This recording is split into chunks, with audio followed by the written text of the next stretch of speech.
Maraming salamat sa tagapagpakilala.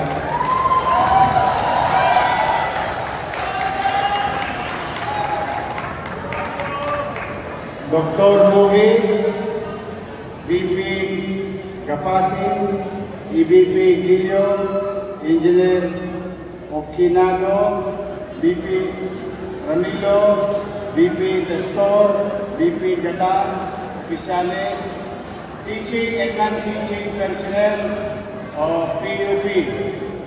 At sa inyong lahat at iba pang bisita. Magandang hapon. Merry Christmas. Masaya ba Pasko nyo? Buti naman. Salamat sa Diyos. Despite of our challenges in somewhere in government, siguro in less than 2 weeks matatapos ng 2025. Of all the challenges that we have, salamat sa Diyos, mukhang makakaraos tayo lahat. And I hope that there will be sunshine in our life come to every Filipino, not only Manileños, for the system of government, for delivery of services, programs of government, and so on and so forth for our people. I hope we have learned among ourselves and among the leaders a very expensive lesson for 2025. And I hope we can come up with some level of new system that will protect the next generation so that they will not suffer what we have suffered since July of this year with regard to that incident. Sana ganon. Sabihin, ako ang pananaw ko, personally, and if I may share it to you, anyway, maybe you may look at yourself that you are part of the national government, but in my case, nasa loob kayo ng Maynila, so gusto ko na rin ipatid sa inyo yung aking personal na pananaw. Ang mga dapat panagutan, papanagutin, no question asked. But we cannot stop there, spend all our life, effort, and some resources na yun lang ang bigyan ng atensyon. Let the proper agency go after them, and we today work hand in hand, work together on para naman sa susunod na araw, susunod na linggo, susunod na buwan at taon ng buhay natin. That is the attitude of your city government. We must continue to move forward with efficiency and diligence. Kasi nga, para hindi na natin maulit at mabigyan ng pagkakataon yung mga makakatiyang kamay na ikinakamot sa mga maleta. Kaya tingin ko, that's the way moving forward with our life. It's Christmas, as like what our elders, yung ating mga lolo, lola, nanay, tatay, sinasabi lagi sa atin, kahit ng bata pa tayo, yung dalawang diwa ng Pasko. Una, ang sinabi, ang Pasko ay panahon ng pagbibigayan. Tama naman. At pangalawa, ang sinabi, ang Pasko ay simbolo ng pagmamahalan. Ewan ko kung yan ang sinabi sa inyo ng tatay nyo. Pero sigurado ko, yan ang sinabi sa akin ng magulang ko. Now, having said that, I hope every day is Christmas, but at least there is something for us to start with, that this Christmas, we must do and follow yung mga tagubilin sa atin. Tayo patuloy na magbigayan sa mga bagay-bagay. Huwag nyo lang ibibigay yung syota ninyo. Huwag nyo pamimigay yan. Alagaan ninyo. Ha? Yung pagmamahalan, I think it's very timely among ourselves, the word pagmamahalan. Because from what I see and I saw, we are being divided by the colors of politics. Mangyari ba, pagtapos ng pagtiklop ng baklang araw,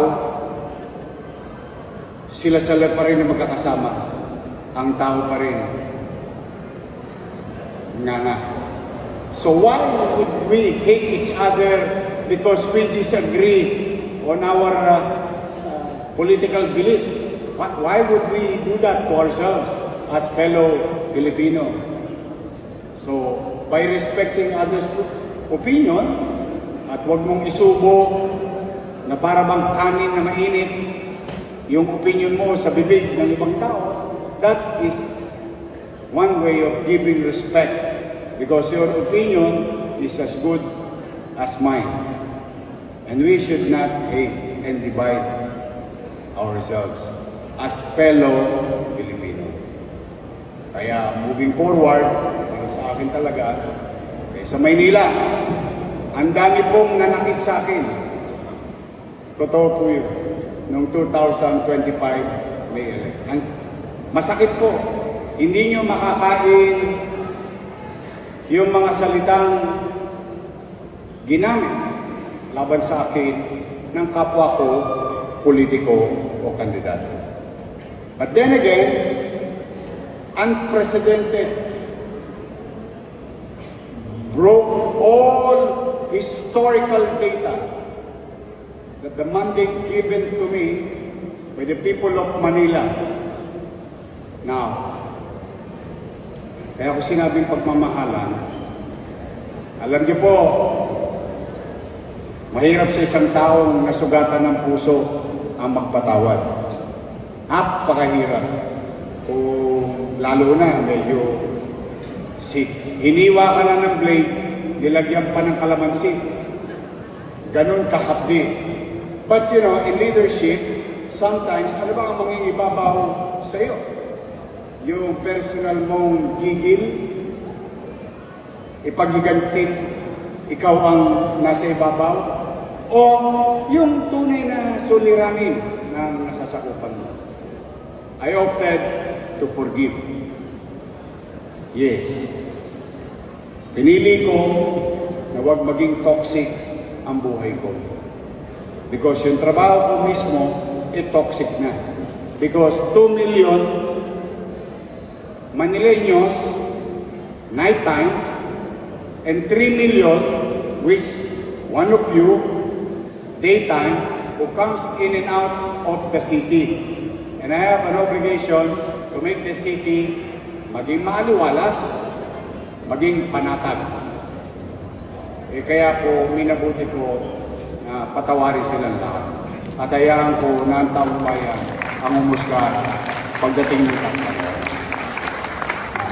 Having said that, as Christmas, I would like to inform you, if you're a taxpayer of Manila, if you're a citizen of Manila, I'm happy to inform you na madalang ko na pong makita si Judith. Kilala niyo si Judith? May dalang resibo yun. With a negative 10.2 billion commercial obligation left to me. I'm happy to inform you, I don't know if you watched our 100 days. On the 100 day, we have resolved 31% of negative 10.2 billion.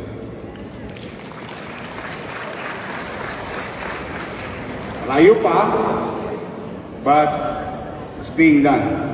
It's being addressed and obligations are being honored by your city government despite kahit hindi ko ginawa yun, to create certainty in policy making and delivery of governance. So, pangalawa, lalo na kayo mga teacher, dito may makaka-relate dito. I would like to inform you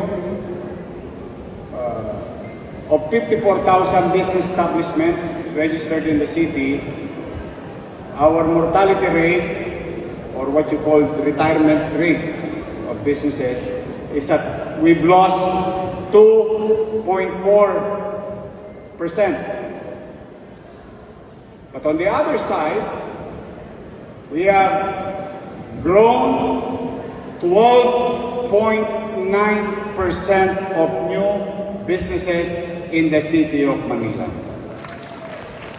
So we have now net of double-digit growth in just 6 months. That generated 13,000 plus new jobs for the city of Manila. So, masaya ako kaya ko yan sinishare sa inyo kasi on its face, walang value yan sa hindi nakauunawa. But sa bigat, lalim ng pamamahala, yan ang pinakabuhay ng pamahalaan. Maliwala sa pamayanan, panatag na pamumuhay, sumisigla ang negosyo, nagkakatrabaho ang tao. Simply because, why am I after this? Because your city government, despite of very minimal resources, majority of the resources going to be spent for 2025 and 2026 and so on and so forth. As long as I'm mayor, we will continue to invest into MBN. MBN stands for Minimum Basic Needs: housing, education, healthcare, and jobs. These are the 4 pillars of giving quality of living in every family. And that is a universal approach. Very expensive. Very expensive. But sabi nga ng kasabihan sa English, do your best and let God do the rest. But with this, we will continue. We will pursue pagpapataas ng kalidad. Hindi po kayo yayaman sa akin, ha? Pero I'm pretty sure, all my time, all my life as mayor, I will continue to direct our limited resources, big chunk of it, to housing, education, healthcare, and jobs para tumaas ang kalidad ng pamumuhay ng mga taga-lungsod ng bayan. I think, tama na muna yung sinare ko sa inyo kasi kung isi-share ko lahat yung medyo baka maging self-serving, but at least ito, pwedeng i-fact-check kagad itong mga kwentong ito at mga datang ito. And I give that to you as a matter of we must continue to be hopeful on 2026 that the sun will shine again in the city of Manila. So sa inyong lahat, Merry Christmas! Nadali nyo na ba yung bonus nyo? Lumabas na yung PEI. Lumabas na SRI. Nako, kami wala pang pera, pero paldo-paldo ang empleyado ng lungsod ng Maynila. Alam nyo bakit? A bit of background and the reason behind. Inuna ko ang bawat bahay at sa loob ng bahay may bilang ng pamilya. Wala tayong pera, pero gusto ko walang magutom sa lungsod ng Maynila sa December 24. Every family.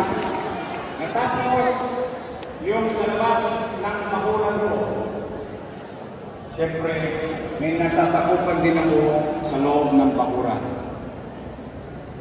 Salamat sa taxpayer. I swear to God, I thank them so many times these past few weeks.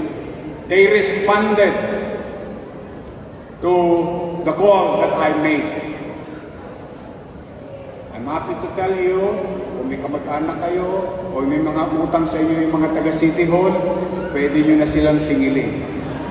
Kasi lahat ng minensyon at a step increment, because of the step increment, may extra bonus, and so on and so forth, your city government released 648 million last Monday for our employee. So makikita ninyo, asa pa po na? Because I, for one, as one, cannot do it alone with regard to services. I need them. I need you. We have to come together because together we can make Manila great again. So muli, Merry Christmas sa mga isko at iska.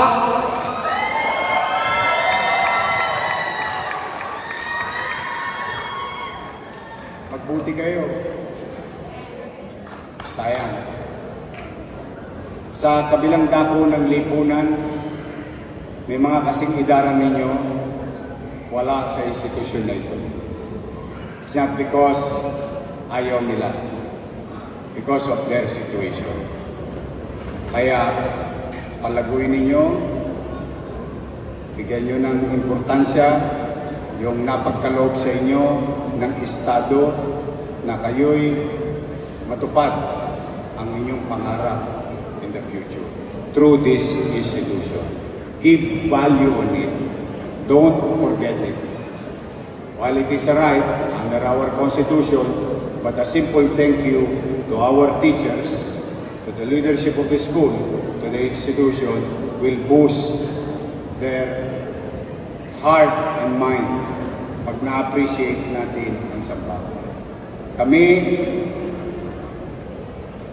marami naman akong kasing idaran dito, no? Kami, with all honesty, we appreciate it. I'm a product of public, pure-blooded product of public education.